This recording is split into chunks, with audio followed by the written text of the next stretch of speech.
Hi, I'm Rhonda Scarf, and it's time for group therapy. And since I gave this issue an extra week to gather responses, we got a lot from our letter from Stuck Between a Rock and a Hard Place. She writes, they write, "Help me, Rhonda. I truly hate the job I started 2 months ago.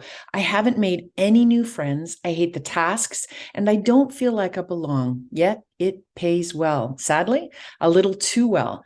I have the perfect balance from work from home and work from the office.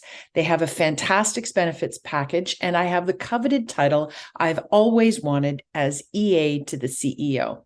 The days are filled with tasks such as calendaring, travel, and meeting plans.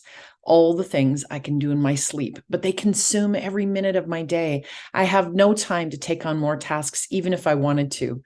I don't want to go back to my old job, but I don't think this one will keep me engaged or interested. I wake up each morning knowing I'm doing boring tasks all day with no time to find anything else that might interest me. I feel I have these golden handcuffs because I know I won't make this money elsewhere, and my life is such that I need this money. I can't afford to take less money either." Wow. Well, you came to the rescue with a lot of advice for our writer this week. A few of the points that were mentioned many times by many people included reminding you that 2 months isn't very long and you haven't seen the entire job yet. Once you've shown that you are up to additional responsibilities, they may come your way. Trust takes time, and it could be that given a little bit more time, you will show that you can handle more. Be patient, but in the meantime, find ways to be more efficient so you can free up time for more interesting tasks. Study the shortcuts for the software and the tasks so that those tasks aren't taking 100% of your time. It was also suggested by many that if you want to create a social circle at work, it will be up to you. Create an admin group, a social committee, or a group that just meets for coffee. Have this group regularly. Many of the other admins may be hesitant to be friendly with the admin to the CEO, so expecting you to welcome you into the fold may be an unreasonable request. Be the organizer, and you may find that others are more willing to be friendly. They just needed that extra push. And many also suggested that you need to speak to your manager about your boredom. They may be completely unaware that these tasks are mundane to you, as to some people would love the job that you just described. By letting them know where efficiencies can be made and where you'd like to invest your time to help them, you can easily become a highly valuable asset. Saving your CEO time means you're saving them money. Show them what you can do and position it so that it shows how they will benefit from these changes. Now, Lisa Cohen from Chattanooga, Tennessee reminds you to focus on the positive aspects of the position you have. Find something about your office that you enjoy, even if it's just the view, the walks outside, or the beautiful balance that you have from work from home and work from the office. We all have boring aspects to our job, and you might find that getting more tasks is not what you hoped it would be. Michelle Wieger from Kemptville, Ontario reminds you to take time to consider what is more important to you and then act accordingly. If money is more important, then give yourself permission to accept the boring job, as the money is your motivator.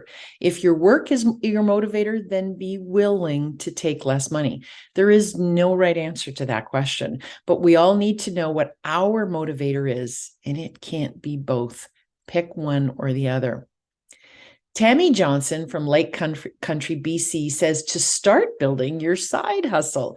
Use the boredom as motivation to build something that you want, even if what that you want is another job that you're better suited for. From North Ridgeville, Ohio, Dana Hoffman coaches you to make your office a haven, a decor that lifts you up. Do the boring tasks at work and challenge yourself outside of work. Cooking, knitting, take a class, learn to scuba dive or sign language, whatever you've always wanted to do and didn't have the time. Or enjoy your high salary and do something wonderful for yourself from time to time. It's not a job, it's a job, not a hobby. So remember, it can't all be enjoyable. Nobody has a perfect, enjoyable job. Marie Herman, who is a presenter at this year's Admins Rock, tells you that this would be a good time to do a career assessment and life inventory. You are clearly bored with traditional administrative responsibilities, and it sounds like the time has come perhaps for a career change. What tasks in the office do you want to take on? What interests you? And work towards that. Lisa Partanen from Brisbane, Australia says that when you have your meeting with your executive, to ensure that you have a clear action plan for the meeting.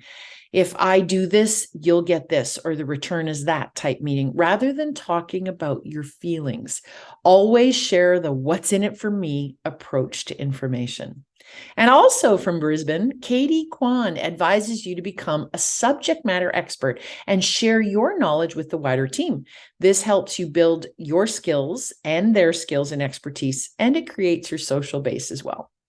And even though most people said that 2 months wasn't nearly enough time invested in the job, Nicole Stigler advises that you don't want to wait too long to make a decision.